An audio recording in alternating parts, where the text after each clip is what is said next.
dia akan memimpin sekarang. 5 kata, 5 ledakan. Dan dunia pun membisu dalam sekejap yang tak terduga. Ratu Camilla berdiri tegak di hadapan kamera yang menyala, sorak-sorai bangsawan, dan sejarah yang tak menyangka akan retak malam. Itu, dia mengucapkan kalimat yang mengubah segalanya. Bukan Charles, bukan William, tapi Catherine. Dialah yang disebut, bukan dengan mahkota, tapi dengan kota-kota yang menghancurkan protokol. Keterkejutan, detik itu, segalanya, Beraba, tatanan ribuan tahun, runtuh tanpa peringatan. Apa maksudnya ini? Sebuah kudeta diam-diam, perpisahan terakhir, atau awal dari monarki yang dipimpin ratu? Camilla tak sedang berbicara santai. Dia membuat sejarah. Dengan Charles tersingkir secara halus, sorotan dunia mengarah ke satu nama. Catherine, bukan calon pendamping, tapi pewaris takhta. Wanita yang tiba-tiba, tanpa gelar resmi menjadi pusat segalanya. Kalimat itu hanya butuh detik untuk diucapkan, tapi dampaknya bisa bertahan selama generasi. Seketika, istana berubah menjadi ladang bisik-bisik dan intrik. Camilla tak menyebut Charles. Dia tak mengucap nama William. Dia hanya menatap lurus ke depan dan memilih Catherine dengan suara tenang. Tapi maknanya mengguncang. Bukan kesalahan, bukan keliru. Ini disengaja. Dan sekali kata-kata itu dilepaskan, tak ada jalan kembali. Ruang penuh bangsawan dan diplomat membeku. Protokol dilanggar di hadapan dunia. Siaran langsung, tanpa naskah, tanpa sensor. Redaksi berita panik, media sosial terbakar. Dan dalam dinding, istana kekacauan, karena ini bukan sekadar dukungan. Ini adalah lonceng kudeta, sebuah pembelokan jalur warisan. Camilla menabrak sistem, menggulingkan garis keturunan, dan membiarkan satu sosok berdiri di tengah pusaran. Catherine kini. Charles mundur, William dilewati, dan Camilla baru saja menulis babak baru, sejarah monarki, dengan satu kalimat yang mengguncang dunia.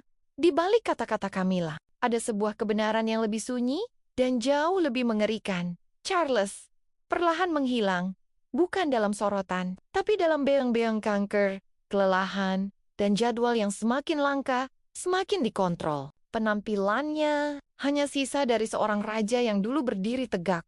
Dan para sumber kerajaan tahu dia telah bersiap, diam-diam tanpa seremoni, menarik diri dari pusat panggung. Tapi mungkin Camilla bergerak lebih cepat, lebih keras, dan lebih berani daripada yang siapapun duga. Charles tak pernah turun takhta secara resmi. Tak ada pidato, tak ada pengumuman. Namun ketika Camilla berkata, dia akan memimpin sekarang raja, memilih diam, tak ada bantahan, tak ada klarifikasi. Dan justru dalam sunyi itulah, kebenaran meledak, istana terguncang. Para penasihat bingung, dan para pewaris terpaku. Apakah ini rencana bersama, atau langkah sepihak terakhir dari Camilla sebelum dia menghilang dari kehidupan publik? Tak peduli niatnya apa, pesan jelas, Charles tak lagi memimpin, entah karena keputusan pribadi, atau karena Camilla memaksanya mundur. Yang pasti, sang raja kini berdiri di luar sorotan, dan kekosongan itu hanya bisa diisi oleh satu sosok Catherine. Tapi kenapa bukan William? Pertanyaan ini kini menggema di seluruh dunia. Putra mahkota, pewaris sah. Namun, dilewati Camilla, dalam puncak kuasanya, justru memilih istrinya. Bukan darah daging raja, tapi perempuan yang telah lama berdiri dalam diam. Teori pun bermunculan. Ada yang berkata, William ragu, belum siap memanggul beban mahkota di tengah sakit ayahnya. Ada pula bisikan tentang ketegangan yang tumbuh antara William dan Charles. Dua generasi, dua visi, beradu soal masa depan monarki, tapi mungkin Camilla melihat lebih dalam, lebih strategis. Catherine, tenang, dicintai, bebas skandal, wajah publik yang sempurna, simbol ketenangan di tengah badai. Sementara William membawa beban, tekanan, warisan, dan luka yang belum sembuh. Catherine tidak.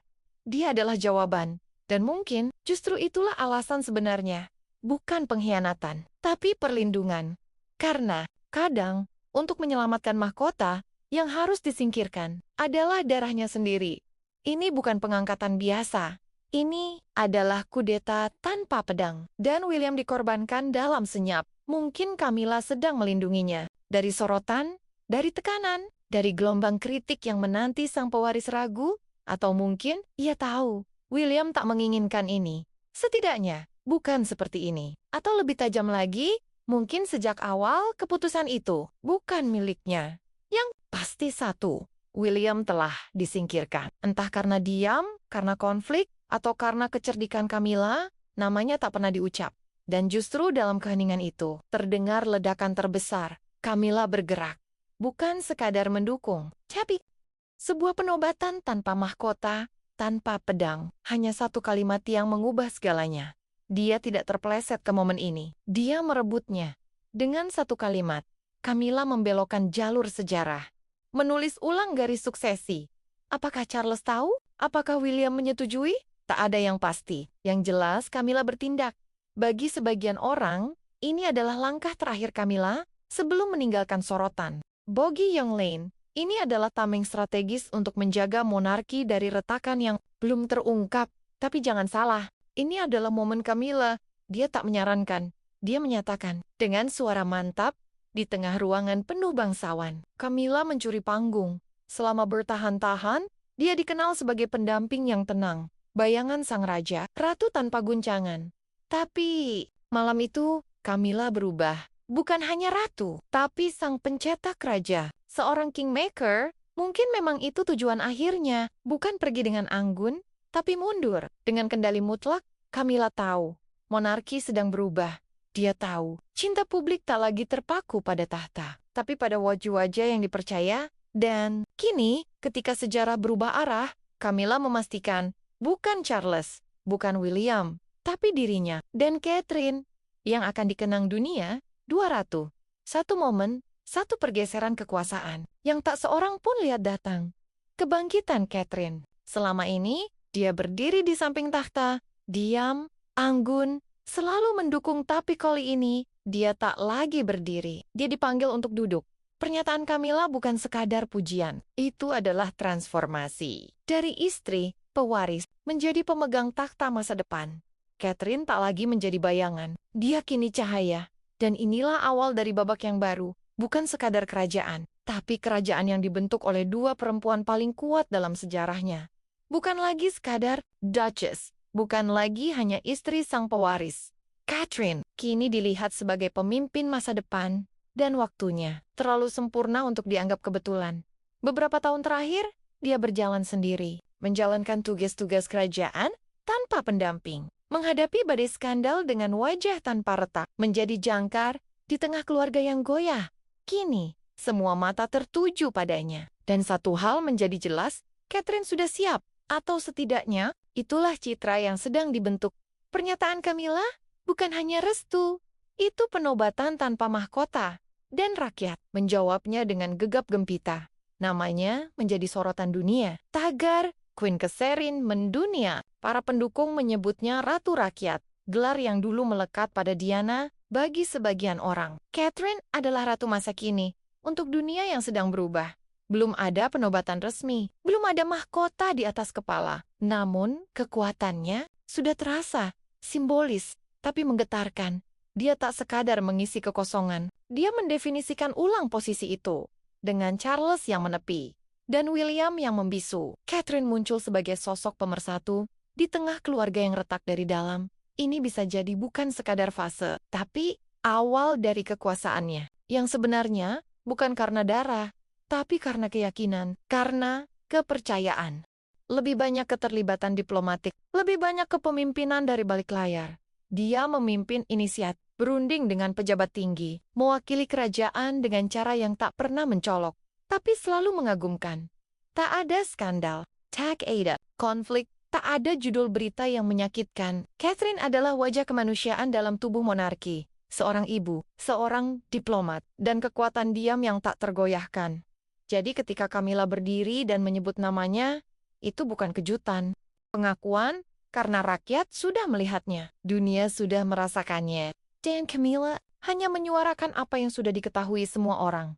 Catherine telah siap, monarki Inggris baru saja berubah. Dan perubahan itu dipimpin oleh seorang wanita yang tak pernah lahir dalam darah biru. Catherine, dia tak pernah meminta peran ini, tapi dunia tak peduli, karena sekarang semua mata tertuju padanya. Dalam kekacauan, di tengah ketidakpastian kerajaan, dialah ketenangan itu, bukan dengan sorotan, tapi dengan keteguhan. Ini bukan sekadar transisi, Ini revolusi terjadi di depan mata kita. Monarki tak lagi seperti dulu. Sesuatu telah bergeser. Diam-diam, tapi sangat dalam. Formula lama, warisan darah, hierarki, gelar, patriarki, mulai runtuh, lalu datanglah Camilla dengan 5 kata sederhana. Dia akan memimpin sekarang. Kalimat yang awalnya terdengar seperti simbol, tapi kini menjadi peta jalan. Peta menuju bentuk kerajaan baru. Sebuah struktur yang tak lagi bergantung pada garis keturunan, tapi pada kepercayaan rakyat. Bukan tentang siapa yang dilahirkan untuk berkuasa, tapi siapa yang dipercaya untuk memimpin.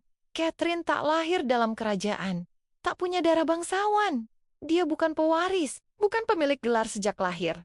Namun kini, dialah yang berdiri di pusat kekuasaan, bukan karena mahkota, tapi karena wibawa, bukan karena darah, tapi karena pengaruh dan publik. Mereka tak menolak, mereka merayakan. Polling berubah, hashtag meledak. Kapan? Bukan jika itu pertanyaan baru tentang Catherine. Sementara itu, Charlotte melemah oleh penyakit, perlahan mundur dari panggung. William masih diam, tak bergerak, entah karena ragu, strategi, atau persetujuan diam-diam Camilla. Setelah langkah paling berani dalam hidupnya, mundur, dan dalam kekosongan itu, Catherine menjadi pusat gravitasi, bukan pewaris, tapi simbol zaman baru, sebuah monarki baru sedang lahir. Bukan hanya dari darah, tapi dari daya tarik, citra, dan koneksi emosional, kekuasaan yang lebih lembut, lebih modern, lebih manusiawi, ratu rakyat yang tak butuh mahkota emas. Untuk memerintah dari hati umat, belum ada mahkota, belum ada pengumuman resmi. Tapi bagi jutaan orang, peralihan kekuasaan sudah terjadi. Tak ada titah, tak ada upacara. Namun satu sosok kini berdiri di pusat segalanya. Catherine. Ia memimpin bukan karena hukum, tapi karena keyakinan, karena harapan, dan istana tahu itu.